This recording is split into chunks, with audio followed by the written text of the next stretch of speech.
बसीन की पाठशाला में आपका स्वागत है। आज हम इस वीडियो में अंतिम हुक न, अण तथा व और य का हुक पढ़ेंगे। देखिए, सीधी रेखाओं के अंत में जब दाईं गति से हम छोटा हुक लगाते हैं तो उसमें न और अण का योग होता है। जैसे हमने लिखना है कन, तो कै लिखा और अंत में हुक लगाया न का, तो ये बना कन।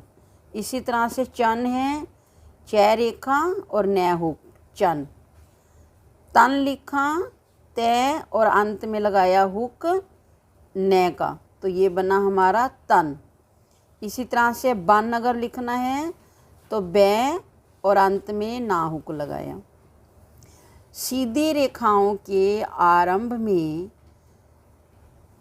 र और अड़े का और अंत में न ण का संकेत जब करते हैं तो वो हुक हमेशा दाईं गति से लिखी जाती हैं।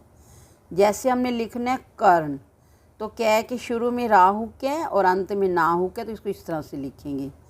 इसी तरह से हमने प्राण लिखना है तो पै में रा हुक और न हुक, तो ये बना हमारा प्राण। इसी तरह से त्राण है तो तय में रह हुक और न, ये बना हमारा त्राण। तरण लिखना है तो ये भी इसी तरह से लिखा जाएगा। इस पे कोई स्वर नहीं है तो इसको लाइन पर लिख देंगे, तय में रह और न हुक, और इसको हमने लाइन से ऊपर लिखा है। आप सीधी रेखाओं में य और व हुक किस तरह से लगाती हैं। सीधी रेखाओं में य और व हुक अंत में बाईं गति से लिखती हैं और न हुक दाईं गति से लगती हैं और रे हुक दाईं गति से लिखती हैं। ठीक, अब अगर हमने पाँव लिखना है तो लाइन से ऊपर लिखेंगे पै और ये बना व हुक, तो ये बना हमारा पाँव। अगर राज्य लिखना है हमने तो रै व्यंजन रेखा जय और य हुक, ये हुआ राज्य। इसी तरह से हमने लिखना है चाव, तो च और व और या का स्वर। इसी तरह से जीव लिखना है तो जय लाइन काटते हुए, क्योंकि ई का स्वर लगा हुआ है, तो जय और व इस तरह से लिखेंगे। ठीक, अब सीधी रेखाओं के आरंभ में लय और अंत में ये या वे हुक का संकेत बाईं गति से करते हैं। जैसे हमने लिखना है कल, तो कल हमने लिखा ऐसे, और अगर कब लिखना है तो कै और वे हुक इस तरह से, क्योंकि ला हुक शुरू में लगता है और वे हुक अंत में लगता है। इसी तरह से अगर हमने लिखना है विप्लव, तो लाइन काटते हुए वे और पै में ला हुक और ये हुआ वे हुक। ठीक, अब अंग्रेजी शब्दों में वे हुक का प्रयोग फै के लिए करते हैं। जैसे हमने चीफ लिखना है तो यहाँ फै के लिए वाह हुक ही लिखेंगे, इस तरह से लिखेंगे, 4 लाइन काटते हुए और वे हुक, इसको पढ़ेंगे हम चीफ। इसी तरह से हमने कफ लिखना है तो ये भी इंग्लिश का शब्द है, तो कै और व्यंजन रेखा स्वर फा का, तो ये हमारा बना कफ। अब वक्र रेखाओं में कैसे लगाते हैं। वक्र रेखाओं में व हुक का प्रयोग नहीं करते, अतः जहाँ भी वक्र रेखा के बाद ये या वे आता है तो वहाँ रेखा का प्रयोग ही करते हैं।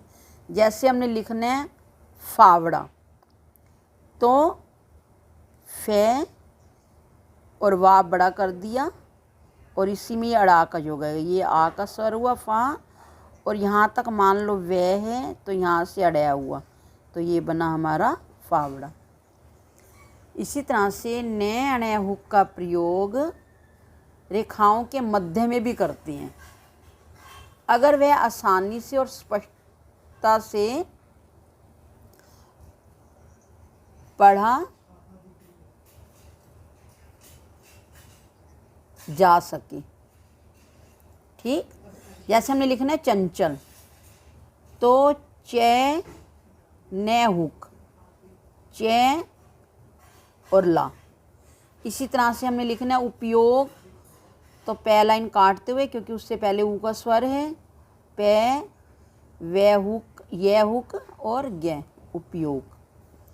पंचशील, पै न हुक, च शैवृत और ला, पंचशील। यानी कि हुक को मध्य में भी लगाया है और आसानी से पढ़ा गया है।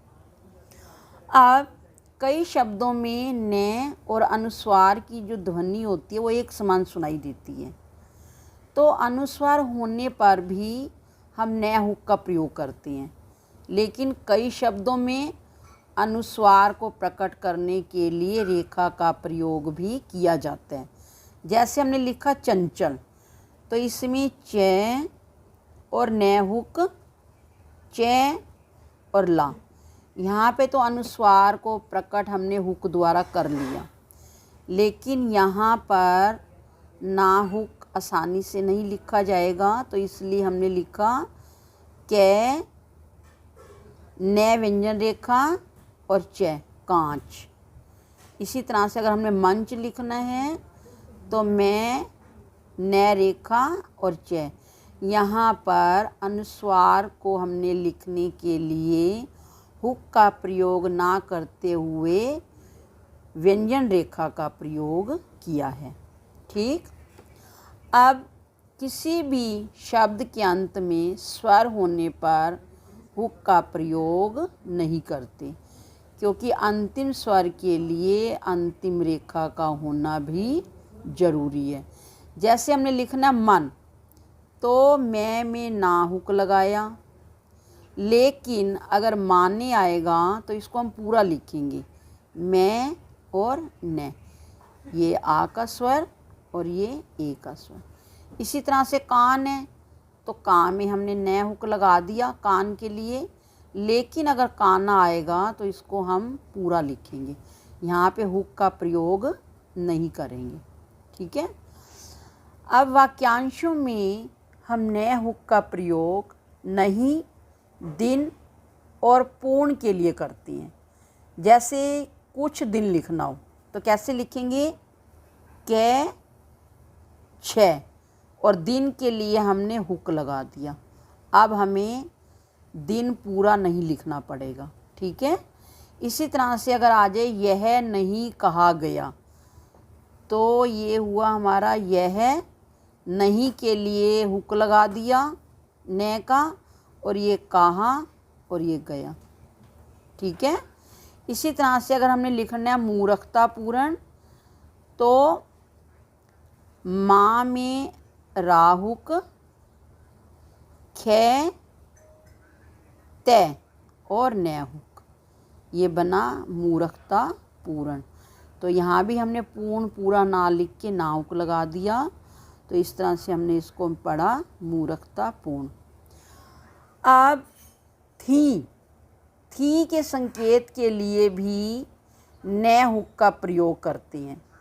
जैसे अगर आ जाए लिखने के लिए जा सकी थी, तो कैसे लिखेंगे हम इसको, जा सकी, और थी के लिए थे व्यंजन रेखा लिख के और उसके बीच में हम ना हुक लगा देंगे, ठीक है।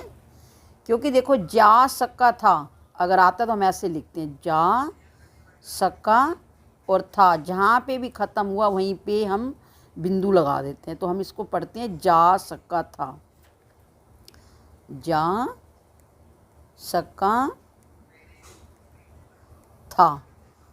और अगर आ जाए जा सके थे तो कैसे लिखेंगे, जा सके थे, इस तरह से लिखेंगे, जा सके थे के लिए छोटा सा डैश लगाते हैं, और थी के लिए था व्यंजन रेखा लिखते हैं, और अगर थी आ जाए तो हम ना हुक लगा देंगे, ठीक है। आज की वीडियो इतनी ही। वीडियो को लाइक व शेयर कर देना। तब तक के लिए नमस्कार।